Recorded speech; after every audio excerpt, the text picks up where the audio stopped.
ओम अज्ञानतिमिरान्धस्य ज्ञानञ्जनशलाकया चक्षुरुन्मीलितं येन तस्मै श्रीगुरुवे नमः। हरे कृष्ण। श्री चैतन्य चरितामृत आदि लीला चैप्टर 2 प्रयास संख्या 96। कृष्णेर स्वरूप आर शक्ति त्रय ज्ञान यार हय तार नाही। कृष्णेत अज्ञान, जो श्री कृष्ण के वास्तविक स्वरूप को तथा उनकी 3 विभिन्न शक्तियों को जानता है वह उनके विषय में अनजान नहीं रह सकता। तो जीव गोस्वामी अपने ग्रंथ भागवत संदर्भ में बताते हैं कि परम तत्व परम सत्य अपनी उन शक्तियों द्वारा जो मानव मन की चिंतन शक्ति से परे स्वाभाविक कर्म में कार्यशील होते हैं, अपने चारों दिव्य पहलुओं में एक साथ रहते हैं। वो क्या है? अपना रूप, अपना तेज, निर्विशेष तेज, अपने शक्तिमय अंश तथा समस्त कारणों के प्रमुख कारण वो स्वयं। परम पूर्ण की तुलना सूर्य से की जाती है, जैसा हमने कई बार सुना है। सीमित कल्पनाओं से दिव्य परम सत्य के अस्तित्व की पुष्टि करने की आकांक्षा पूरी नहीं की जा सकती। यानी कि हम अपने सीमित मस्तिष्कों से, लघु मस्तिष्कों से भगवान की शक्तियों के बारे में सोच नहीं सकते, क्योंकि वो थॉट प्रोसेस से बाहर है। आदमी उतना ही सोच पाता है जितना उसने देखा होता है, सुना होता है। उसकी लिमिट होती है सोचने समझने की शक्ति। जैसे कि हम केवल पृथ्वी जगत को अच्छी तरह से जानते हैं, उसके बाद के लोगों जो हैं जी, या इवन जो प्लानिटरी सिस्टम हमें दिखता है, मंगल ग्रह, ये ग्रह जिसको हम मानते हैं, उसके बारे में हमारी नॉलेज बहुत लिमिटेड है। तो वहाँ पे जीवन कैसा होगा हम उसका चिंतन कर नहीं सकते हैं। सूर्यदेव में जीवन कैसा होगा हम चिंतन ही नहीं कर सकते हैं। क्योंकि हमारा सोच बहुत लिमिटेड है, हमारी पहुँच बहुत लिमिटेड है, हमारी मेमोरी बड़ी लिमिटेड है। हाँ, इस कारण से तो अंतरिक्ष की खोज के लिए विश्व के महानतम वैज्ञानिकों ने काम किया।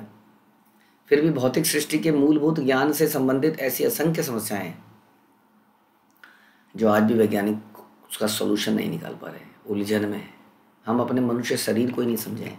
कौन सी दवाई कैसे रिएक्ट कर देगी, क्या होगा, कुछ नहीं पता हमको। हम बस ट्राई करते हैं, प्रैक्टिस करते हैं, है ना। कुछ मेडिसिन लेते हैं, उसका रिएक्शन देखते हैं, फिर कुछ सीखते हैं। फिर भी कई बार ऐसा होता है कि कोई मेडिसिन किसी पे काम ही नहीं कर रही है, कुछ उल्टा ही हो जा रहा है। It's very difficult. अपनी बॉडी को ही नहीं समझ पा रहे हम लोग। ऐसा भौतिक ज्ञान आध्यात्मिक प्रकृति से बहुत हटकर है। जब हम यही नहीं समझ पा रहे तो what about that Sachchidanand body जिसको हम सोच ही नहीं पाते हैं। ऐसा कैसे हो सकता है? हाँ, कि किसी को तलवार मारी जाए और वो कटे ना, किसी को आग लगा दी जाए और वो जले ना, फॉर एग्जाम्पल। ये भी बहुत छोटी बातें हैं, वास्तव में बहुत छोटी बातें हैं। हमने सुना था भसिक सेन एक आदमी था, ढोंगी, वो आग में चला जाता था, लोगों ने उसको विष्णु मानना शुरू कर दिया। तो ये तो यौगिक शक्तियों से भी हो सकता है। हम तो इसके बियॉन्ड बात कर रहे हैं। अभी तो धीरे धीरे यौगिक शक्तियाँ ही संसार से समाप्त होती जा रही हैं, धीरे धीरे, क्योंकि ऐसे तपस्वी समाप्त हो गए, है ना। लोग कठिन कठोर तपस्या करके इन यौगिक शक्तियों को ले लेते थे। अब तो ये जादू सा हो गया है। अब वो कुछ कुछ हाथ की सफाई, आँखों में धूल झोंकना जैसा काम हो रहा है। नहीं तो यौगिक शक्तियाँ ही इतनी आश्चर्यजनक हैं, आश्चर्यचकित करने वाली हैं। तो what about that beyond the यौगिक शक्तियाँ? यौगिक शक्तियाँ इस संसार की हैं। यौगिक शक्ति से कोई व्यक्ति भगवान के धाम में नहीं जा सकता। उनके उनके उनके ऊपर ध्यान धारणा ध्यान समाधि करके जा सकता है, लेकिन अपनी शक्तियों से नहीं जा सकता। परम सत्य की मूल शक्तियाँ 3 हैं: अंतरंगा, बहिरंगा और तटस्था। अपनी अंतरंगा शक्ति द्वारा परमेश्वर अपने मूल स्वरूप में आध्यात्मिक जगत को प्रकट करते हैं। तो शक्तियाँ भगवान की आप कई जगह अलग अलग तरीके से सुनोगे। Categorisation can be different, but this is the general categorisation जो आप जनरली सुनेंगे इन 3 शब्दों को, कि भगवान की शक्तियाँ अंतरंगा, बहिरंगा और तटस्थ शक्तियाँ। हालांकि फिर अंतरंगा की फर्दर डिवीज़न होती है, संवित, सन्निधि और अलादनी। तो अभी जो अंतरंगा है, इंटरनल पोटेंसी, स्पिरिचुअल पोटेंसी, जिससे कि भगवान अपने इस आध्यात्मिक जगत को चलाते हैं, क्योंकि खुद तो खुद करते नहीं ना, उनकी शक्तियाँ ही सब चलाती हैं। और फिर ये मटेरियल जगत को कौन चलाता है? उनकी बहिरंगा शक्ति चलाती है। इन दोनों के बीच में एक तटस्थ शक्ति है, जो है तो आध्यात्मिक शक्ति, लेकिन बहुत ही माइन्यूट है, प्रभावित हो जाती है कभी इधर से, कभी इधर से, कभी इधर से, कभी इधर से। वो तटस्थ है। वो तटस्थ शक्ति है जीव शक्ति, जिसमें हम लोग आते हैं। अपनी अंतरंगा शक्ति से भगवान आध्यात्मिक जगत बनाते हैं। इनका अस्तित्व सनातन बना रहता है आध्यात्मिक जगत का।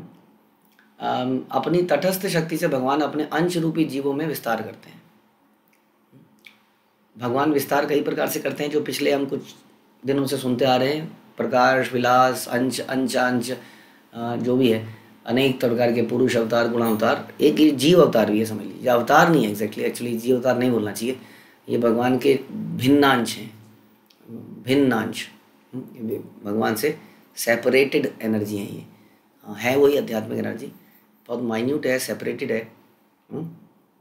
तो जैसे कि सूर्य अपना किरणों से विस्तार करता है, इस प्रकार है।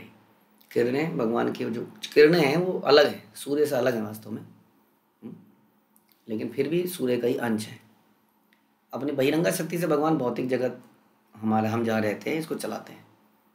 परम सत्य की इन 3 शक्तियों का वर्णन विष्णु पुराण में भी किया गया है इस प्रकार से। यद्यपि माया की शक्ति भगवान के अंश के रूप जीवों की तटस्थ शक्ति से निकृष्ट होती है। माया जो है, ऐसा भगवान गीता में बताते हैं, माया शक्ति यानी कि बहिरंगा शक्ति तटस्थ शक्ति से निम्न है। यानी कि ये जो हम संसार देख रहे हैं, ये शक्ति इतनी हमारी अपनी शक्ति से निम्न है। हम लोग आध्यात्मिक, एक बड़ी हैरानी की बात है, हमें लगता है ये प्रकृति तो अद्भुत है, हाँ, और जीव जो है वो सब कुछ है, सॉरी, प्रकृति जो है सब कुछ है, मनुष्य जो है प्रकृति को में छोटा सा एक जीव है। लेकिन वास्तव में जो मनुष्य है अपनी शक्तियों को भूला बैठा है, इसलिए ऐसा सोचता है। नहीं तो ये प्रकृति की शक्ति उससे निम्न है, जीव शक्ति अधिक है। जीव can go back to Godhead. हाँ, प्रकृति तो प्रकृति में रहती है, ये प्रलय आने पर फिर से प्रधान या जो भी है बन जाता है, अब फिर से यहाँ ये जगत पैदा होता है। दिस इज डल मैटर, इसको हम कहते हैं कई बार, डेड मैटर भी कह सकते हैं आप इसको। लेकिन जीव डेड या डल नहीं है, जीव के अंदर चेतना है जो कि इस मैटर के अंदर नहीं है। इस चेतना के कारण जीव जो है सुपीरियर एनर्जी, ध्यान रखिए, चेतना से सब कुछ होता है। जैसे फॉर एग्जांपल एक क्लब हाउस है, नाइट क्लब्स हैं, या ऐसी ऐसी जगहों पे आप देखेंगे 6-6, 7-7 फुट के मुस्टंडे बाउंसर खड़े होते हैं। हाँ, कभी कभी आप उनके मालिक को देखोगे, आप देखोगे मालिक 5 फुट का है, छोटा सा आदमी आ रहा है, लेकिन वो जरा सा पतला दुबला मालिक आ रहा है और उससे ये सारे के सारे, हाँ जी सर, जी सर, जी सर। हाँ, तो इट इज़ अबाउट चेतना, इंटेलिजेंस। अगर बिल्कुल हम क्रूड एग्जांपल, संसारिक एग्जांपल ले रहे हैं, संसार के अंदर भी जिसकी बुद्धि तेज है, हाँ, तो बड़े बड़े मुस्टंडों को मैनेज कर सकता है, उसके आगे नमस्कार करते हैं। हाँ, तो बुद्धि भी एक तरह से चेतना का ही विषय है। कितनी जागरूक चेतना है, कितना डल शरीर है, कितना डल माइंड है, उतना जानवर प्रवृत्ति है उसके अंदर। वो चाहे कितना भी बड़ा हो, जानवर जो है इंसान के कंट्रोल में आ जाता है। इंसान शेर चीते को भी कंट्रोल कर लेता है। हाँ, चेतना का विषय है। उसी तरह से ये जो चेतना है, ये भी मटेरियल चेतना है, ये भी एक लेवल पे आके रुक गई है, जहाँ पर वो इंटेलिजेंट व्यक्ति, सो कॉल्ड, जो इन बाउंसर्स को मैनेज कर रहा है, वो इंटेलिजेंट व्यक्ति भी भौतिक चेतना में है। उसकी चेतना सूक्ष्म है, वो जानता नहीं है कि इनको कंट्रोल करने के बाद भी वो खुद कंट्रोल्ड है प्रकृति द्वारा। वो इतना इंटेलिजेंट नहीं है ये समझने के लिए ये प्रकृति तो भगवान की निम्न शक्ति है, मैं इस प्रकृति के अंडर क्यों हूँ, मैं जन्म मृत्यु के अंडर में क्यों हूँ, वाई। वो इतना इंटेलिजेंट नहीं बन पाया अभी, वो भी किसी से कंट्रोल्ड है और वो कंट्रोल कर रहा है उसको प्रकृति, यानी कि कोई निम्न व्यक्ति उसको कंट्रोल कर रहा है। निम्न शक्ति सुपीरियर शक्ति को कंट्रोल कर रही है। ऐसा कैसे हो जाता है? क्योंकि सुपीरियर व्यक्ति की चेतना निम्न हो चुकी है। हाँ, जैसे कई बार बहुत ही क्वालिफाइड, समझदार, बड़े बड़े कंट्रीज़ के हमने देखा प्रेसिडेंट किसी स्त्री के चक्कर में गिर गए और नीचे गिर गए, है ना, धांधले, मतलब किसी स्कैंडल में फंस गए, बड़े स्कैंडल, खबर आती है ना, ये आदमी इतने स्कैंडल में पकड़ा गया, इसका संबंध इतने लोगों से पाया गया, बर्बाद हो गया। जबकि वो स्त्रियां क्या थी, वो प्रेसिडेंट था, वो स्त्रियां क्या बाजारू औरतें थी, लेकिन ख़त्म हो गया। निम्न शक्ति से सुपीरियर शक्ति खत्म हो जाती है। क्यों? जब हम अपनी ओरिजिनल पोजीशन को भूल जाते हैं। वो भूल गया कि आई एम द प्रेसिडेंट, उस शक्ति को उसने निम्न कर दिया, उसको भुला दिया, तो उसका पतन हो गया। उसी तरह से जीव शक्ति है, हम लोग भूल गए कि हम कृष्ण के अंश हैं, हम भगवान के सेवक थे, भगवान के, और हम माया के सेवक, तो हमारी पोजीशन नीचे गिरी या ऊपर उठी। फिर आदमी कहता है मैं बिलियनर हूँ, उतना ही बड़ा माया का सेवक है एक्चुअली में। जितना बड़ा आदमी है, जितना करोड़पति, उतना ही माया का सेवक है। भगवान के भक्त तो सुदामा जैसे भी होते हैं, नथिंग, पोजेसिंग नथिंग। बल्कि कितना देखा गया, विदुर जब राजमहल में थे तो इतना भक्ति नहीं कर पा रहे थे, जब राजमहल छूटा, हाँ, तो मैत्र ऋषि और कहाँ कहाँ नहीं गए, तीर्थों में श्रवण किया। तो कहने का मतलब ये है कि जब हम प्रकृति पर प्रभुत्व, कंट्रोल, लॉर्ड ओवर, प्रोप्राइटरशिप, आधिपत्य जमाने का प्रयास करते हैं,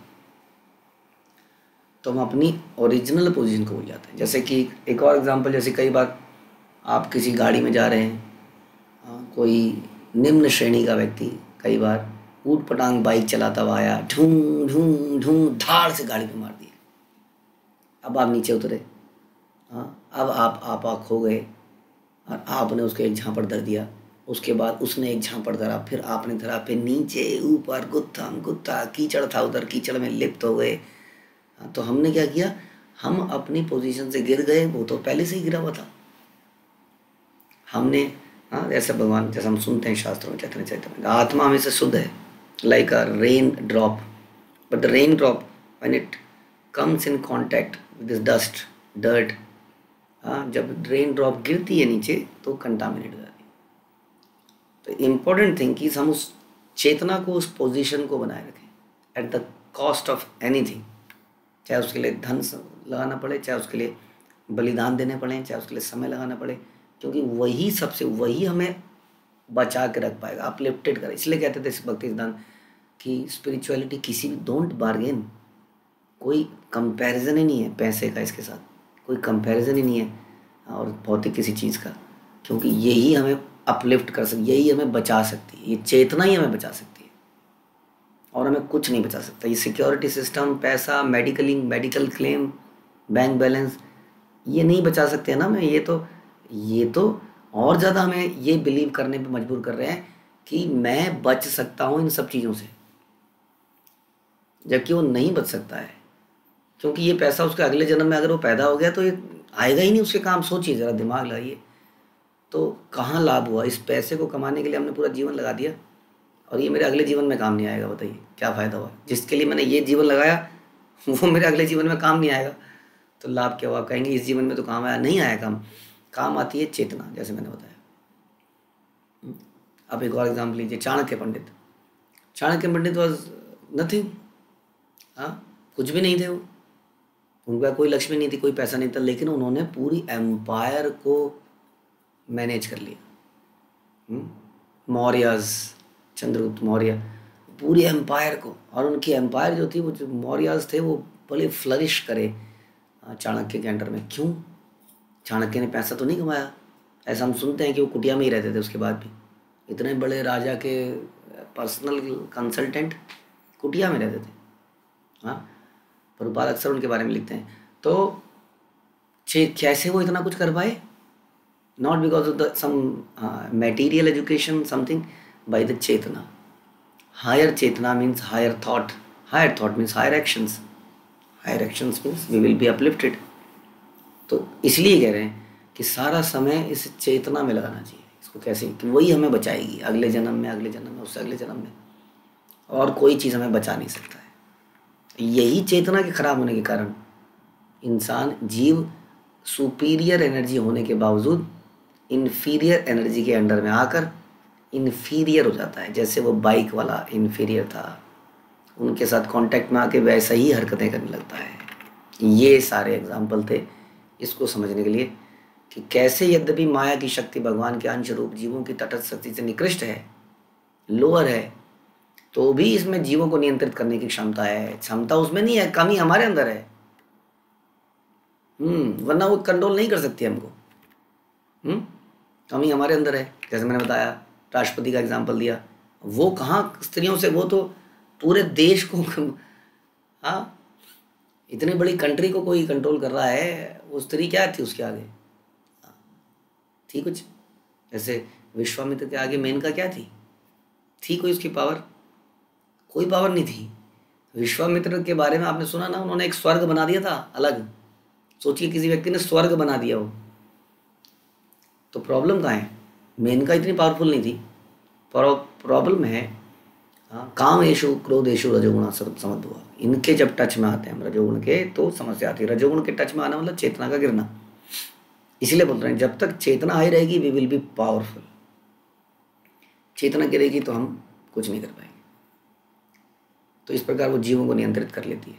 जिस तरह कोहरा सूर्य की किरणों के कुछ अंश को आवृत कर लेता है, भले ही वह सूर्य को आवृत नहीं कर सकता। सारे जीव माया से आच्छादित होकर विभिन्न योनियों में विकसित होते हैं, जिनमें उन्हें चींटी से लेकर ब्रह्मा तक के शरीर प्राप्त होते हैं। तो निर्विशेष दृष्टि में समस्त कारणों का मुख्य कारण प्रधान है। इस संसार में प्रधान से ही शुरुआत होती है मैटेरियल जगत की। अव्यक्त मैटीरियल एलिमेंट इस प्रधान के प्रधान भगवान ही है, जिन्हें मनुष्य अंतरंगा शक्ति में प्रत्यक्ष देख सकता है। और ये प्रधान कौन है? विराट शक्ति भगवान की है, भी भगवान ही है वास्तव में, लेकिन भगवान का एक डिफरेंट रूप है। क्योंकि जीवात्मा की ऐसी इच्छा है, इसलिए भगवान कई बार कहता है ले बेटा जी ले अपनी ज़िंदगी, जी के देख जरा, खुश रह पाएगा तो कोशिश कर। बड़े इस चक्कर में कई जन्म बीत जाते हैं। तो यद्यपि ये तीनों शक्तियाँ अंतरंगा बहिरंगा तटस्था एक ही हैं, किंतु क्रिया में अलग अलग हैं। जिस तरह की एक ही विद्युत है, लेकिन एक ही विद्युत से एसी भी चल रहा है, फ्रिज भी चल रहा है, हीटर भी चल रहा है। हीटर गर्म कर रहा है, फ्रिज कूल कर रहा है। बहिरंगा तथा तटस्थ शक्ति में ऐसी भिन्न अवस्थाएं पाई जाती हैं, किंतु मूल अंतरंगा शक्ति में ऐसी अवस्थाएं नहीं है। जो व्यक्ति परमेश्वर की इन समस्त शक्तियों की जटिलताओं को समझ पाता है, वह अल्प ज्ञान के प्रभाव में आकर अनुभववादी मायावादी नहीं बना रह सकता। कृष्णेर स्वरूपे रहय षड्विध विलास प्रभाव वैभव रूपे द्विविध प्रकाश। भगवान श्री कृष्ण अपने 6 मूल विस्तारों में विलास करते हैं। प्रभाव तथा वैभव ये उनके 2 प्राकट्य हैं। मूल 6 मूल विस्तारों में विलास करते हैं। तो विलास हमने सुना था, विलास में भी क्या बता रहे हैं? प्रभाव तथा वैभव। अब श्री चैतन्य चैतामृत के लेखक भगवान श्री कृष्ण के असंख्य अवतार विस्तारों के बारे में हम सुनेंगे। थोड़ा कन्फ्यूजन, हम थोड़ा सा घूम जाएंगे हो सकता है, लेकिन सुनिए, बहुत तरह की कैटेगराइजेशन है भगवान के विस्तारों की। यहाँ बता रहे हैं प्रभाव और वैभव। प्रभाव रूप श्री कृष्ण के ही सदृश पूर्णतः शक्तिशाली होता है, वैभव आंशिक रूप पर शक्तिशाली होता है। हाँ, प्रभाव भगवान जैसी ही शक्ति रखता है, और वैभव क्या है? आंशिक, आंशिक रूप से शक्तिशाली है। प्रभाव रूप शक्तियों के साथ प्रकट होते हैं, वैभव विभूतियों के साथ। शक्तिशाली प्रभाव रूप से प्राकृतिक भी 2 प्रकार के हो सकते हैं। प्रभाव भी बता रहे हैं 2 प्रकार के, फर्दर ये धीरे धीरे हम सुनेंगे आगे भी। क्षणिक और शाश्वत। मोहिनी, हंस, शुक्ल रूप युग विशेष में परिप्रेक्ष्य में क्षणिक हैं, आए चले गए। और भौतिक अनुमान के अनुसार अन्य और कौन से एग्जाम्पल हैं ऐसे क्षणिक वाले? धन्वंतरी, ऋषभ, व्यास, दत्तात्रेय, कपिल। वैभव प्रकाश रूपों में कुर्म, मत्स्य, नर, नारायण, वराह, हयग्रीव, कृष्णगर्भ, बलदेव, यज्ञ, विभू, प्रत्येन, हरि, वैकुंठ, अजीत, बहुत सारे नाम यहाँ पे आ रहे हैं। हाँ, तो यहाँ बता रहे हैं वैभव। हमने सुना अब तक प्रभाव है जो शक्तियों के साथ आते हैं, श्री कृष्ण जितनी रखते हैं, और वैभव में लेस देन कृष्ण, इसलिए वैभव के अंदर ये सारी चीज़ें बता रहे हैं। वैभव में अभी आपने ये सारे एग्जाम्पल सुने।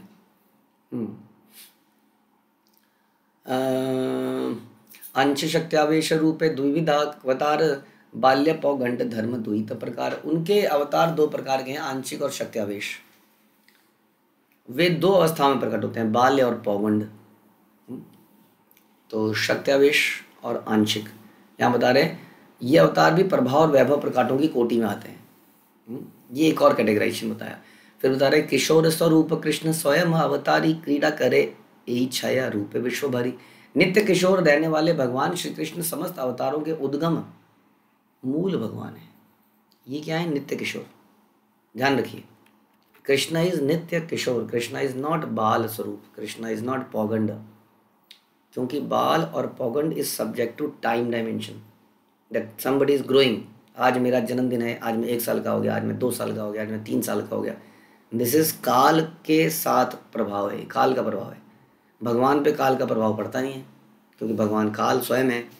काल का प्रभाव इस भौतिक जगत में पड़ता है, जहाँ व्यक्ति की उम्र बढ़ती है, वो 2 साल, 4 साल, 10 साल, 15 साल, 20 साल का होता है, पहले धीरे धीरे हिस्ट पुस्ट होता है, फिर धीरे धीरे गिरने लगता है, फिर एक दिन मर जाता है, फिर तो 2 साल 4 साल का होता है। ये काल का प्रभाव है। आध्यात्मिक जगत में काल नहीं है। हाउ कैन कृष्णा भी सब्जेक्ट टू काल, इसलिए वो कभी बाल रूप से बढ़ बढ़ के पौगंड नहीं हो सकते, राइट। फिर ये सब क्या है, ये सब भगवान की लीला है, इसलिए वो कहते हैं ये बाल लीला है, ये पौगंड लीला है। वास्तव में भगवान का जो स्वरूप है वो नित्य किशोर है, जो कि गोपियों के साथ नृत्य रास करते हैं। That is the eternal past time and eternal rupa. बाकी जो रूप हैं इससे पहले, इसके आगे तो वैसे भी नहीं बढ़ते, काल के प्रभाव में भी नहीं बढ़ते। हाँ, भगवान जब आते हैं, हाँ कहीं आप ऐसा ना समझ लीजिए कि इसका मतलब भगवान जब आते हैं तो उनके ऊपर काल का प्रभाव पड़ता है तो बच्चे से बड़े होते हैं, नहीं। That is the past time boy, क्योंकि फिर वो किशोर अवस्था से आगे क्यों नहीं बढ़ते, बूढ़े क्यों नहीं होते, है ना। तो उनके ऊपर काल का प्रभाव नहीं है, लेकिन वो बाल और पौगंड लीला करते हैं, क्योंकि ये लीलाएं लोगों को बड़ी पसंद आती हैं जो बाल रूप में भगवान को देखते हैं। असहाय बालक क्यों बनते हैं असहाय बालक? So that he is at the mercy of devotees. Krishna wants to be in the mercy of devotees. कितनी अजीब सी बात है, हम भगवान के लिए सरेंडर नहीं होना चाहते, हम ऊपर ऊपर तैरना चाहते हैं, और भगवान भक्तों को एक तरह से सरेंडर कर देते हैं। सरेंडर टू यशोदा माई, दूध पिलाना है तो पिलाओ। अब वो यशोदा माई की हिम्मत देखिए, कृष्ण गोद में बैठे हैं, साइड में रख देती है, दूध उबालूंगी पहले, यहाँ साइड में बैठ जा। कृष्ण ने कहा अच्छा ये ले, फिर तोड़ ताड़ दिया। यशोदा ने अच्छा ये ले, फिर बांध दिया। तो Krishna is at the mercy of devotees. तो ये रस को लेने के लिए कि भक्तों के चिंतन, मतलब चिंतन का विषय बढ़ जाता है ना। जैसे हम बोलते हैं, जैसे हमें पता लग जाए कि जैसे देवकी को पता लगा ओ ये तो स्वयं भगवान है वासुदेव, तो एक दिन एक थोड़ी देर के लिए भय चला गया, कि कंस क्या मारेगा अब इसको। लेकिन ये अगर विस्मृत कर दिया जाए तो चिंतन में हमेशा भगवान की रक्षा कैसे की जाए, यहाँ रखा जाए, छुपा दिया जाए, नामकरण कहाँ किया जाए, नीचे जानवरों के बांधने की जगह पे नामकरण किया जाए, गर्ग मुनि को चुपके से बुलाया जाए, किसी को खबर ना करी जाए, कहीं पर सब चुपचाप बैठे रहो, कृष्ण की परवरिश करो। कितना चिंतन है, निरंतर चिंतन। तो भक्तों का आनंद बढ़ता है इससे, और भगवान को भी इसमें आनंद आता है। तो भगवान बाल लीलाएं करते हैं भक्तों का आनंद बढ़ाने के लिए, और स्वयं उस आनंद को लेने के लिए कि भक्तों के केयर में रहने का क्या आनंद है। Is always at the mercy of devotees. कब खाना मिलेगा, कब क्या मिलेगा, सब यशोदा माई और ये सब लोग नंद बाबा डिसाइड करेंगे। तो भगवान का बता रहे नित्य किशोर रहने वाले भगवान श्री कृष्ण समस्त अवतारों के उद्गम मूल हैं। वे ब्रह्मांड भर में अपनी श्रेष्ठता स्थापित करने के लिए इन 6 रूपों में अपना विस्तार करते हैं। यही 6 रूप है अनंत विभेद, अनंत रूप एक रूप नाही किछु भेद। ये 6 विभिन्न स्वरूप में आते हैं। वो कौन से हैं? प्रभाव, वैभव, शक्त्यावेश, अंशावतार, बाल्य, पौगंड। ये अलग अलग रूपों में आते हैं, लेकिन नित्य रूप क्या है? नित्य किशोर। ये 6 रूपों के असंख्य भेद हैं, और भी हैं बहुत सारे इसके अंतर्गत, किंतु सभी उनमें कोई अंतर नहीं है। तो मुख्य ये आपने सुने, प्रभाव, वैभव, प्रभाव में पूरा का पूरा शक्ति के साथ, और फिर उसके बाद वैभव, शक्त्यावेश। इन सब में कहीं ना कहीं शक्ति का कुछ पार्ट है, कुछ पार्ट है।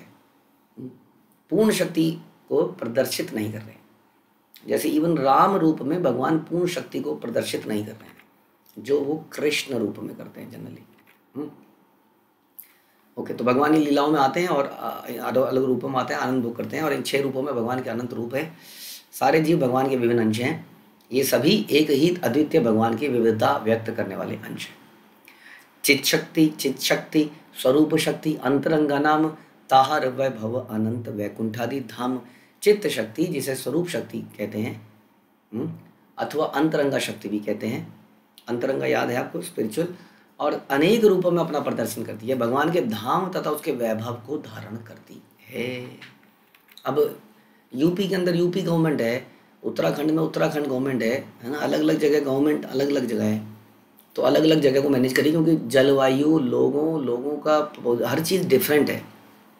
अलग अलग मिनिस्ट्री बनाई गई, कुछ लॉजिकली डिवाइड किया गया। इस संसार में भी हम ऐसा देखते हैं। And then what about the, वो तो जगत बिल्कुल डिफरेंट है, इसलिए वहाँ की मैनेजमेंट भी डिफरेंट है, यहाँ की मैनेजमेंट भी डिफरेंट है। यहाँ पर त्रिशूल, शेर, नाग हाँ, देवी देवता अलर्ट हैं एकदम, कोई आदमी निकल ना जाए यहाँ से। सारे दुष्ट यहाँ पे रहते हैं। दुष्टों को मैनेज करने के लिए जेल भी अलग तरह की होती है। हम सुनते हैं तिहाड़ जेल में बड़े बड़े लोग जाते हैं, बड़े बड़े कैदी। बाकी छोटी मोटी जेल भी हैं। हाँ, और एक महल भी है, राजमहल। राजमहल में भगवान के राजा के संगी रहते हैं। हाँ, जेल में कोई और रहता है। तो वो राजमहल है, वहाँ के लोग अलग हैं। राजमहल की मैनेजमेंट अलग है, जेल की मैनेजमेंट अलग है। जेल की मैनेजमेंट अगर राजमहल को मैनेज करने लग जाए तो क्या हुआ? बड़ी मुसीबत हो जाएगी, क्योंकि वो लोग तो दिव्य हैं, स्वच्छ हैं, पवित्र हैं। वो लोग त्राही त्राही और मुसीबत हो जाएगी, वहाँ बेचारे भगवान की सेवा नहीं कर पाएंगे। और अगर राजमहल की सरकार जेल में चली जाए तो फिर तो जेल के लोग भाग ही जाएंगे, क्योंकि वहाँ तो खुला है सब कुछ। तो इसलिए दोनों अलग अलग हैं, अंतरंगा बहिरंगा, अलग अलग तरह का। यहाँ पे यमराज है, यम पाश को लेके खड़े हैं। वहाँ पर वृंदा देवी हैं, उनके तोते हैं, उनके कबूतर हैं। माया शक्ति बहिरंगा जगत कारण, ताहार वैभव अनंत ब्रह्मांडेर गण। माया शक्ति कहलाने वाली बहिरंगा शक्ति विविध भौतिक शक्तियों से संपन्न असंख्य ब्रह्मांडों की कारण है। माया शक्ति इस संसार की छोटी मोटी चीज़ नहीं है, असंख्य ब्रह्मांडों के कारण बनती है। जीव शक्ति तटस्थाख्य नाही यार अंत, मुख्य तीन शक्ति तार विभेद अनंत। इन दोनों के बीच में एक तटस्थ शक्ति है जिसमें असंख्य जीव हैं। यही 3 प्रकार की शक्तियाँ हैं, इनके और कई सारे भेद हैं, उपभेद हैं, बहुत सारी चीज़ें। ओके यही मत स्वरूप गण आरती न शक्ति, सभार आश्रया कृष्ण कृष्ण सभार भक्त स्थिति। ये भगवान के मुख्य स्वरूप विस्तार और उनकी 3 शक्तियां हैं। ये सभी परम पूर्ण कृष्ण से प्रकट हुई हैं, ये सब उन्हीं में स्थित हैं। तो इतना कुछ क्यों बताया जा रहा है? अगेन ये स्थापित करने के लिए कि कृष्ण कोई साधारण व्यक्ति नहीं है। बालक समझ रहे हैं आप? इतनी शक्तियां उनकी, इतनी प्रकार के उनके विस्तार हो जाते हैं। That is Krishna. यद्यपि ब्रह्मांड गणेर पुरुष आश्रया, से ही पुरुष आदि सभार कृष्ण मूलाश्रया। यद्यपि तीनों पुरुष सारे ब्रह्मांडों के आश्रय हैं, किंतु भगवान कृष्ण इन पुरुषों के भी मूल स्रोत हैं। तो सारे पुरुष अवतार याद रखिए हमेशा। पुरुष अवतार कौन है? 3 प्रकार के विष्णु। हाँ, लेकिन उनके भी जो बता रहे हैं स्रोत हैं वो कृष्ण हैं। स्वयं भगवान कृष्ण कृष्ण सर्वाश्रया, परम ईश्वर कृष्ण सर्वशास्त्र कया। इस तरह पूर्ण पुरुषोत्तम भगवान श्री कृष्ण मूल आदि भगवान एवं अन्य सारे विस्तारों के उद्गम हैं। सारे प्रमाणिक शास्त्र कृष्ण को परमेश्वर के रूप में स्वीकार करते हैं। ये पूरा ग्रंथ है, ये कोई साधारण ग्रंथ नहीं, ये भी समझ लीजिए। लोग इसको जानते नहीं है, डजंट मीन कि ये साधारण ग्रंथ है। वास्तव में चैतन्य चरितामृत तो और भी उच्च ग्रंथ है, भागवतम से भी। हाँ, इसको लोग समझ नहीं पाए क्योंकि लोगों तक पहुँच ही नहीं पाया, है ना।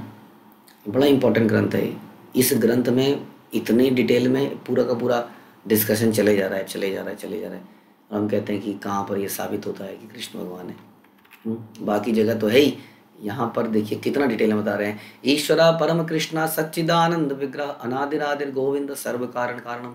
ये ब्रह्म संहिता से उठाया गया कि गोविंद नाम से विख्यात कृष्ण परम नियंता है। उनका शरीर शाश्वत है, आनंदमय है, आध्यात्मिक है, वे सबके उद्गम है। उनका कोई उद्गम नहीं है, क्योंकि वह समस्त कारणों के मूल कारण है। ये सब सिद्धांत तुम्हें जान भाल मते, तबे पूर्व पक्ष कर आमा चलाईते।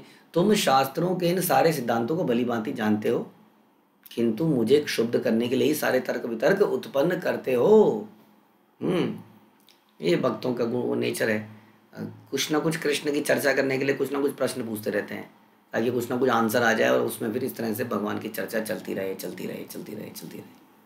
से ही कृष्ण अवतारी व्रजेंद्र कुमार, आपने चैतन्य रूपे कैला अवतार।